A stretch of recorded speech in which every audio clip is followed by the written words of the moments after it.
ஆனா நல்லா இருக்கேன், ஆடு மாட்டோட இருக்கேன், விவசாயம் பாக்குறேன்.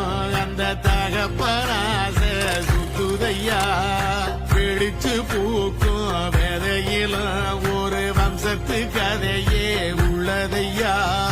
100 தலைமுறை சேர்ந்து செதுக்குன ஈர நலம் இது பாறையா.